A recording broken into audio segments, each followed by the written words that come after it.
El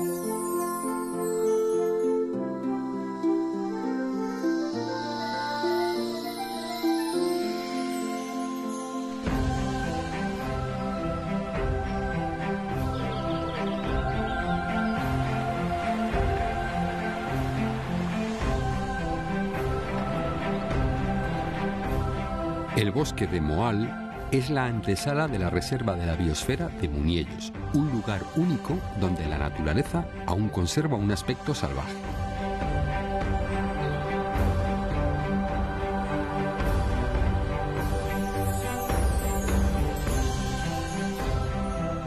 Este valle es un santuario natural para miles de hayas, castaños y acebos, aunque aquí el rey es el roble albar. La abundancia de árboles de hoja caduca provoca que con la llegada del otoño el valle adquiera un aspecto multicolor espectacular.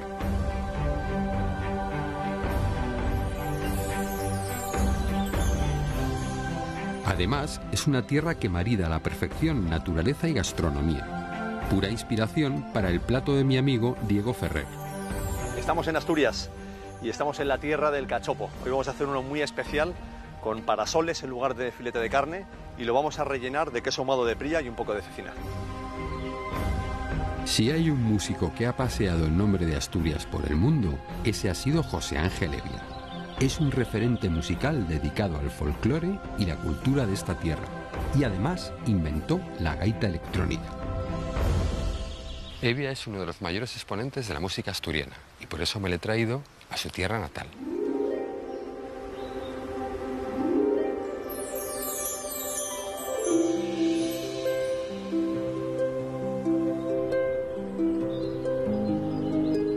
¿Eres asturiano? ¿Conocías el bosque de Moal? No, no es mi zona natural. Esta es la zona de Pizarra, la zona más suroccidental. Pero es una maravilla, o sea, ver bosque autóctono rodeándonos por todos los sitios, que da un paisaje tan diferente además. ¿Tú ir a por setas vas? No, los asturianos no tenemos esa cultura micológica tradicional. Sin embargo, soy un gran amante de las setas en el plato. Y me gustaría mucho entender de setas y poder disfrutar de identificarlas, recogerlas, llevarlas a casa. No sé, comer algo que tú has recogido desde la tierra, ¿no? Desde pequeño tocabas con tu hermana. Sí. ¿Y ir al campo en familia, salir al campo de paseo? Siempre, porque nosotros fuimos muy rurales también en la infancia. Siempre íbamos a casa de mis abuelos, además a participar obligatoriamente en las tareas del campo, de cuando éramos pequeños, ayudando a lo que se dice allí la hierba, a recoger el heno para el ganado y tal.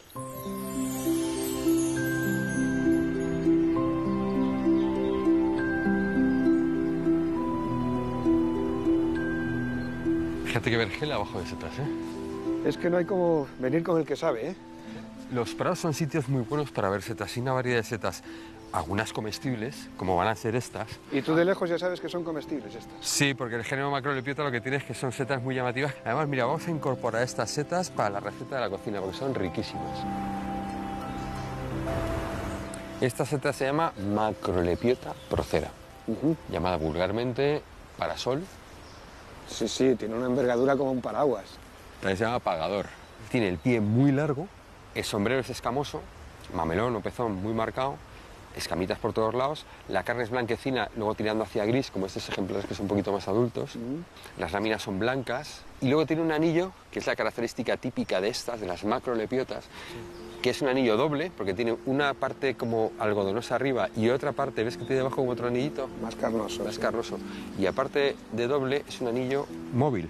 Ah, sí, sí. Mira, mira, mira, mira cómo baja por el pie, ¿ves? Sí, sí, sí. No confundir con el género lepiota, no macrolepiota, que son miniaturas de estas setas, con el sombrero también escamoso, con mamelón también, pie y sombrero mucho más pequeños y sobre todo un anillo no móvil. Las lepiotas tienen anillo no móvil y algunas, muchas, ni siquiera tienen anillo, sino zona anular. ¿Cómo huele esta seta? Tiene un olor particular, ¿eh? A fresco, a... Es un poco a levadura lo que huele también. A levadura, sí, un poco entre... Es un hongo también. Es un gran comestible, excelente. Sobre todo esta está empanada, está muy rica. Como estas setas el pie no se usa, la vamos a cortar a una altura en la cual aprovechemos solo el sombrero, pero que tampoco queden los pies fuera, que parecen palitos. La estética en el monte, aunque sea una chorrada... Bueno, sí, pero todo ayuda. Y lo que hacemos es darle un corte a esta altura, a la altura del anillo más o menos. Quedaría una cosa así, ¿ves? Este pie queda más o menos oculto. Esto lo metemos en la cesta que le vamos a llevar. Sí. Y ahora te dejo que procedas tú. Vamos a ver si no la desgraciamos. O el dedo. Tú sujétala bien para que no se te parta. La coges a mitad del anillo un poquito ahí. Bien, perfecto.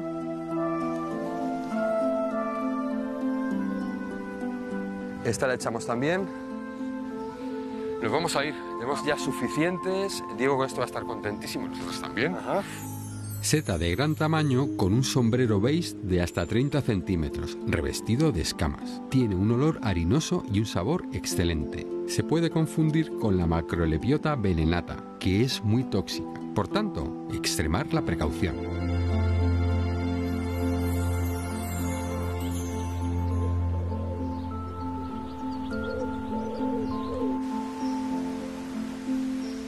¿Por qué empezaste a tocar la gaita?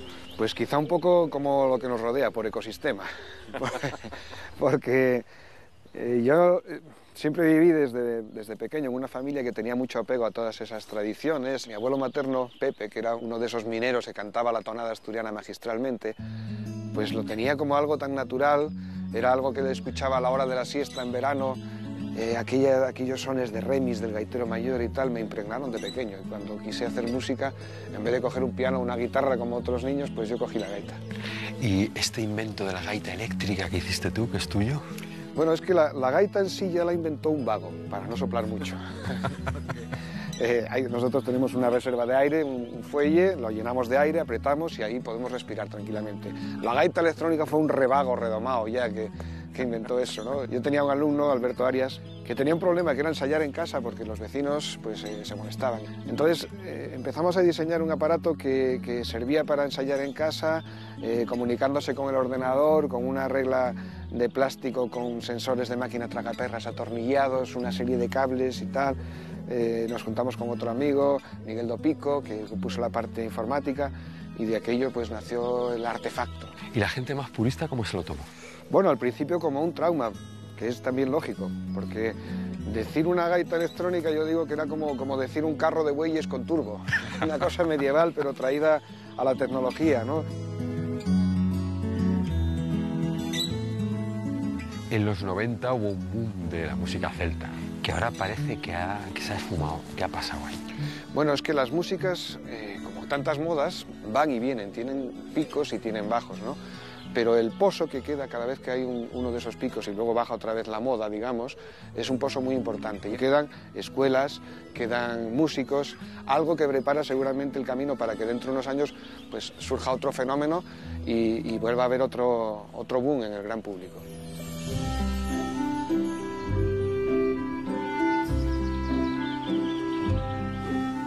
Los bosques de nuestra geografía están surcados por kilómetros de senderos, pistas y caminos. Antonio es un amante de estos bosques, montañero desde siempre y uno de los encargados de señalizar esas sendas para que no nos perdamos nunca. Antonio, ¿qué tipo de senderos homologados hay en el bosque? Bueno, en los bosques normalmente hay tres tipos de senderos. Están los grandes recorridos, que son senderos que tienen más de 50 kilómetros y se tardan varios días en hacer. Hay senderos de pequeño recorrido que duran hasta unos 30 kilómetros aproximadamente, y luego están los senderos locales, y cada uno tiene unas marcas específicas. ¿Esto sería de gran o de pequeño? Este es de pequeño recorrido, es decir, que es un sendero que se hace en un día, y anda alrededor de los 30 kilómetros. Siempre y cuando veas estas dos franjas, quiere decir que tú siguiendo el sendero que llevas no te tienes que desviar. Normalmente los pequeños recorridos son blanco y amarillo, los grandes recorridos son blanco y rojo, y los senderos locales son blanco y verde. ¿Tiene un lenguaje universal? ¿Estas marcas valen para otros países también? Sí, es la ventaja que tienen, que son marcas conocidas en toda Europa. Históricamente, ¿cuál fue el origen de estas señales? Estas señales empezaron los franceses con ellas. Sí, bueno, esto empezó después de la Segunda Guerra Mundial, entonces la gente tenía que caminar, caminaba. Entonces se inventaron este código, que luego se ha ido extendiendo al resto de los países de Europa. Una duda que me queda a mí es, ¿cada cuántos metros lo hay? Es indiferente. Esto tiene que estar en los cruces, principalmente. Entonces esto es una asociación local, o alguien que se propone hacer un sendero que consulta a la federación para que se lo homologue, ¿es así? Sí, vamos a ver. Antes lo teníamos los montañeros para no perdernos, como los jitos. pero debido al turismo, los ayuntamientos han visto que la gente va siguiendo estas señales, entonces hacen los senderos para presentar sus cosas bonitas que tienen. Y entonces solicitan a la federación un número y el poder utilizar las marcas.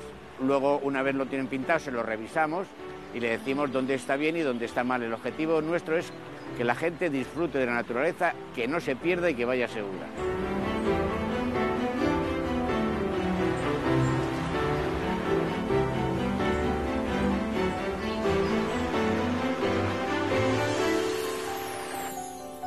Has vivido 4 años en República Dominicana. ¿Qué te ha llevado allí? El destino, y el destino mío lo escribe siempre la gaita. En el 87 yo fui por primera vez a República Dominicana a tocar a una romería asturiana. Parece raro, ¿no?, en el Caribe, una romería asturiana. Pero eso, un estado natural del asturiano es la inmigración. Entonces allí había una colonia, y hay todavía muy fuerte, de miles de asturianos, y es normal que vayan gaiteros a tocar allí a las romerías. Bueno, volví unas 20 veces a tocar. Terminé formando una familia astur-dominicana. Mis hijas son dominicanas y asturianas. Y era natural, de alguna manera, eso de irse los inviernos allá, pues acabó siendo 4 años en República Dominicana. Pero esta vez buscando algo que está relacionado con la gaita y con la música también. Buscando esas historias de los gaiteros viejos que hace 50, 70 años se fueron a América con la inmigración y que dejaron ese rastro de gaita criolla, como yo digo. O sea, de música americana hecha con gaita en Buenos Aires, en México, en Cuba. ¿Y la música caribeña y la asturiana cómo fusionan? Fusionan de una manera natural porque las dos son músicas tradicionales y músicas folclóricas. Aquí en esta zona en la que estamos, en el suroccidente asturiano, había desde siempre muchas rumbas de gaita. Y las rumbas eran una cosa que los gaiteros se traían de Cuba cuando volvían retornados los emigrantes. Todos los asturianos tenemos familia, absolutamente todos en Hispanoamérica, y de una manera natural tienes esas historias impregnadas y también la música estaba impregnada.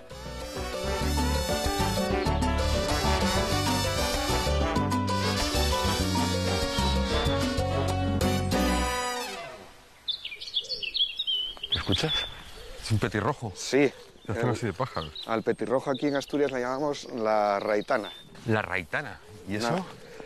Bueno, es el nombre que se le da tradicionalmente. Es un pájaro además como muy familiar, muy que se pega a una persona incluso.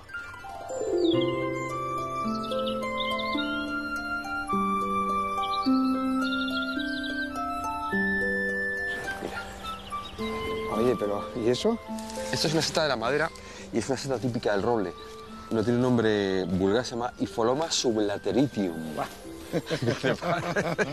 Sublateritium, debajo del lado. Algo parecido a eso. Vamos a sacar, mira, son ejemplares jóvenes. Vamos a sacar alguno. Pues es madera muerta. Y aunque no está muy madura, y se vería mucho mejor un ejemplar maduro, te voy a explicar alguna parte. Mira, esto tiene aquí una especie de velito cortiniforme que se llama, porque fue una cortina. Las láminas primero son claritas, pero luego va a ser de color pardo grisáceo. Y la base del pie ya tiene un color ocráceo tirando hacia naranja. Se pondría rojizo cuando es la seta más adulta. Y el sombrero es un color teja. Y es una seta que se extiende en los árboles, que descomponen la madera y que tiene un sabor bastante amargo y es tóxica, con lo cual... ¿Ah, sí? Sí. Porque es la ignorancia, yo veo una seta, no veo... Claro. Veo bueno, pero ahí. Para verla, hacer una foto, siempre que tú vayas a comer, tú la puedes tocar y no te va a pasar nada. Ya. Vamos a dejarla aquí. ¿Por qué crecen así en el musgo? En racimos. No es en el musgo, realmente son restos leñosos que hay debajo, pero el musgo les aporta humedad. Te das cuenta que esto está muy húmedo, entonces al haber humedad se está hidratando el micelio de la parte interna y entonces crecen. Seta con sombrero de 4 a 8 centímetros de color rojo ladrillo, que se aclara en el borde. Sale en grupos y tiene un pie curvado y de color blanco. Crece formando ramilletes sobre tocones y ramas caídas de los árboles.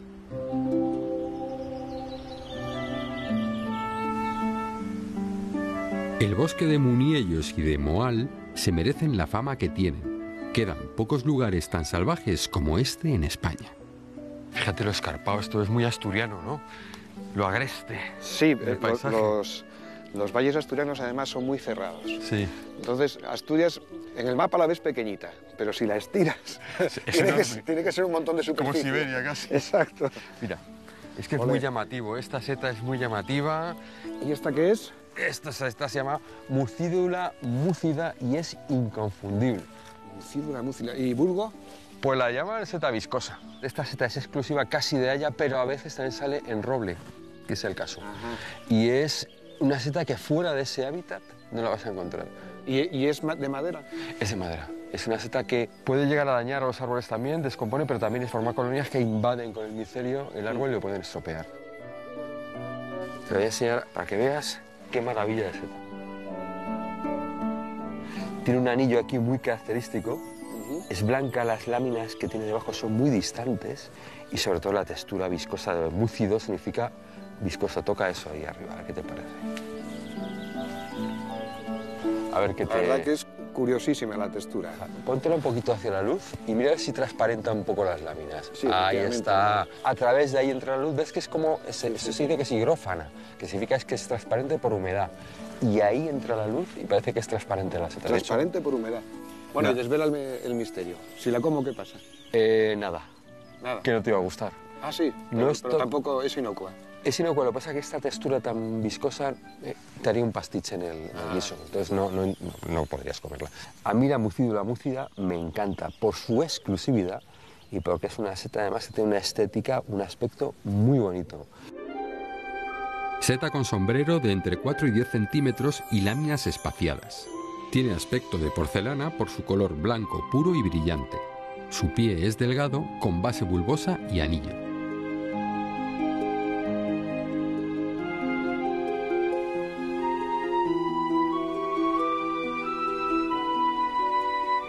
Oye, no termino de entrar en calor. Y no sabes que el frío en Asturias es un poco diferente del centro de Castilla, ¿no? Aquí puedes tener más temperatura, pero más sensación de frío siempre por esta humedad. La humedad que hay. Y ahí tenemos una seta de la madera, que sale aquí en zonas húmedas, con lo cual vamos a sacar esta. Mira, esta seta se llama Pluteus, es el género, no tiene traducción, Pluteus cervinus, porque el color que tiene aquí arriba recuerda un poco al manto de un ciervo. Mira, tiene un sombrero que tiene una especie de, como de rayitas que se llaman fibrillas radiales. Y las láminas, ¿qué tonos les ves así un poquito? Mira, mira, a ver si se ve al sol. Sí, rosáceo, así también un poco, ¿no? Perfecto, lo has clavado. Y el pie tiene, ¿te das cuenta que tiene como unos dibujitos también aquí? Ajá. Mira, cógela, el peso que tiene. Oye, es considerable. Y esta de preguntar de comer no... Estoy esperando que me ilustres. Es no comestible, No tiene, comestible. no tiene valor. Además, a veces, no ¿Pero sé... inocua o venenosa? Inocua. No es venenosa, pero tampoco tiene buen sabor. No tiene un poquito de olor, quizá. Poco, sí. Huele, dice que un poco a rábano. Como veis, estamos encontrando setas de la madera a veces pequeñitas. Y en este caso, el Pluteus cervinus es una seta de la madera o restos leñosos de muy buen tamaño. Puede tener un tamaño de hasta 12-15 centímetros el sombrero. Vamos a dejarla donde está, ¿no? Que haga su función, que es una función descomponedora de la materia orgánica. ¿Ella sigue el ciclo vital o se muere o...? No sigue el ciclo vital como en desarrollo, no crece más, pero sí sigue soltando, porque está en madurez esporal, ya que está de color rosa, soltando esporas que van generando más setas. Seta de gran tamaño con un sombrero de color pardo que puede alcanzar los 15 centímetros. Láminas prietas que cambian del color blanco al rosado en la madurez, muy propio de esta especie.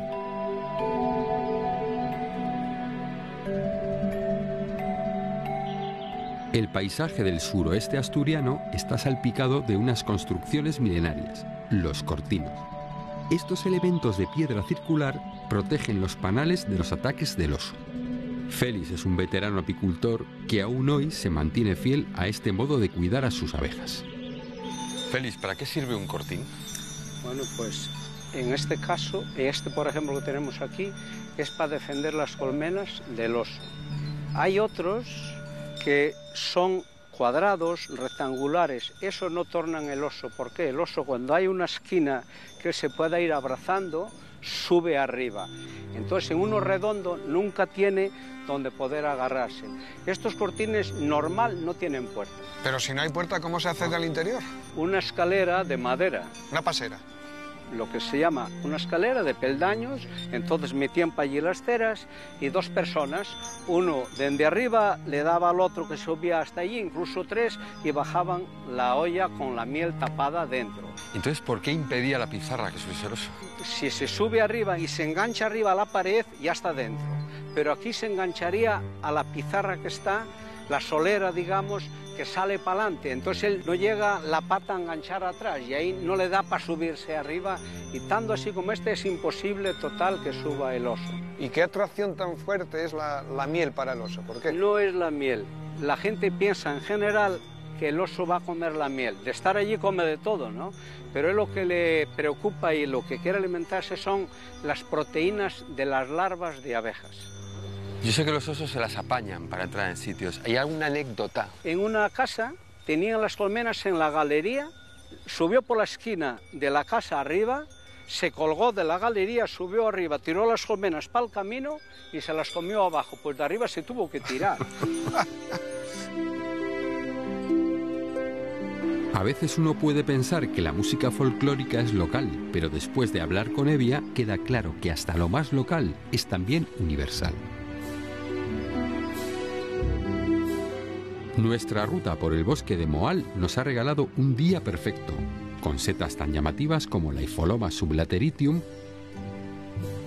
o la Mucídula viscosa. Y además una pradera salpicada de parasoles, con los que Diego se podrá lucir en la cocina.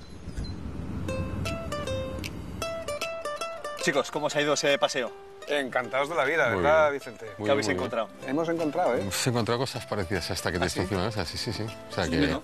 pues, mira, Ole, ¿eh? Qué una... bonita, ¿no? Pues he traído una completa para verla bien, aunque la usaremos también si quieres. Está para... muy chula, sí, está muy bien por tamaño, yo creo. Perfecto. No, y para el sol también, que hay. Sí, ¿verdad? Mira, va a poner Sí. un poquito de sombra, por algo se llama así, ¿no? ¿Es la macrolepiota, Vicente, esta? Sí, la procera. Muy chula. ¿Y esta cómo la limpiamos, Vicente? La parte de las escamas no se quita, porque Ajá. están muy pegadas, se rompe el sombrero. Quizá las láminas darles un poquito de agua y pasar un trapito. Para que caiga la tierra que Eso tiene es, y punto, y ¿no? poco más, porque como crecen muy altas no se manchan mucho. No se Pues necesita que tenga estupendo. mucha... Pues vamos a hacer una cosa. Yo tenía pensado hacer un cachopo, ya que estamos aquí Wow. en Asturias. ¿eh? Cachopo de setas. Cachopo de Qué seta. bueno. Vamos Venga. a hacer el parasol a la plancha y lo vamos a rellenar con un poco de queso modepría y vamos a poner también la cecina de Leona, con toques ahumadito. Hay que inventar. Harina, huevo, pan rallado y a freír. A ver qué tal nos queda eso. Muy bien. Vamos al lío.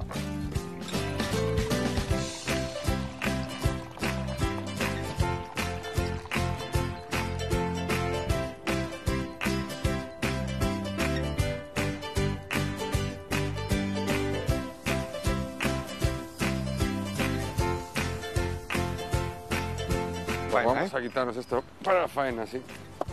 José, vamos a cortar un poco el queso ahumado. ahumado. Eso es. Ajumau de Pría. Brochitas finitas más o menos, con un poquito más Así, gordas. Porque, así sí, completo. Sí. Bueno, veo que tienes destreza con el cuchillo. ¿A ti te gusta cocinar? A mí me encantan los quesos, además. ¿Sí? Los quesos describen como la música tradicional, igual lo que es el modo de vida, el paisaje, por qué se vive de una manera en una determinada zona. Ajá. Porque hay un queso de oveja donde hay ovejas y uno de vaca donde hay vacas. Pues Exactamente. por eso mismo, como la música tradicional.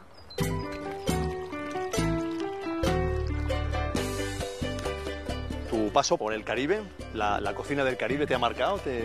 Los La cocina del jamones, Caribe, las arepitas de yuca o los postres, que yo no soy muy postrero, pero ¿Sí? el majarete ese de maíz. Y la cultura del maíz la tenemos aquí en Asturias ¿verdad?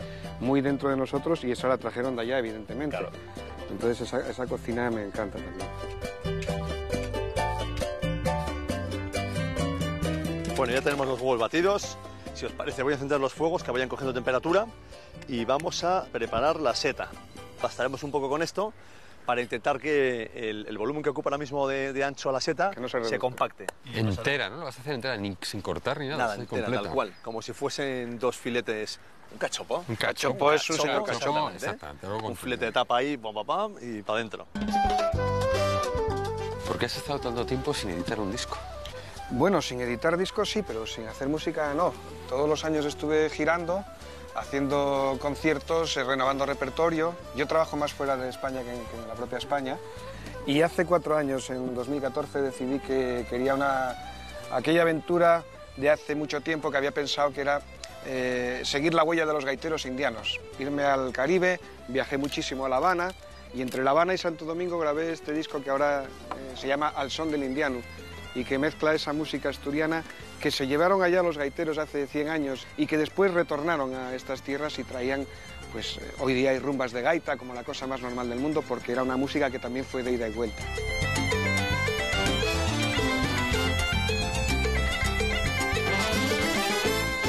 Bueno, tenemos ya la seta, ya se ha quedado extra fina, así que vamos a preparar todo esto ya para hacer el rebozado.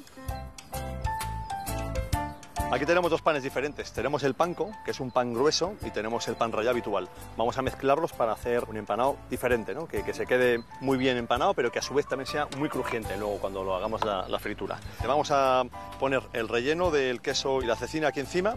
Mira, Evia, si te parece, haz los honores.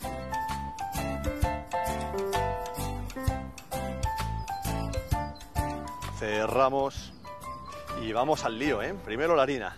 Te la pongo en el huevo, tú la sacas del huevo y se lo pasas a Vicente al pan para que le dé ahí un par de vueltas.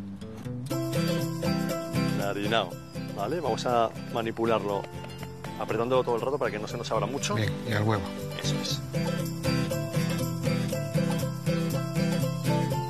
Ahí vas, Vicente. A meterlo ahí, a mover. Muévelo para que se... Sí. Bueno, esto lo tenemos ya. Así que vamos a meterlo en la fritura.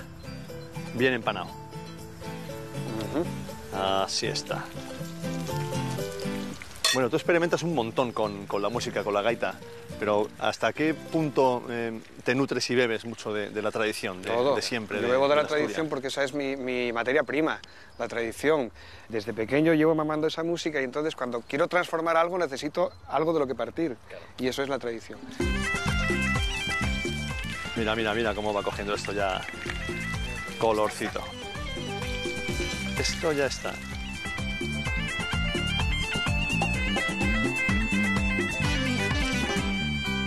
Ha llegado el momento. Dale, Vicente. No, haz los honores. Tú eres el invitado y tú... A ver, pues pongáis a Yo vengo con un discutir. micólogo estupendo, pero no me fío hasta que tú no pruebes. No importa, yo sí veo las reacciones. Veo las reacciones. Si os pones a discutir, empiezo yo. Le damos para allá. Muy rica. Sorprendente. No sabes si te vas a encontrar un pescado, o un cachopo, o algo más denso como carne. Pero después la textura de la seta, que se te deshace antes de llegar a la capa de la cecina, es más contundente. Es total. Lo compro, ¿eh? Y sigue teniendo el sabor de algo de la tierra, ¿eh? De algo muy de terruño.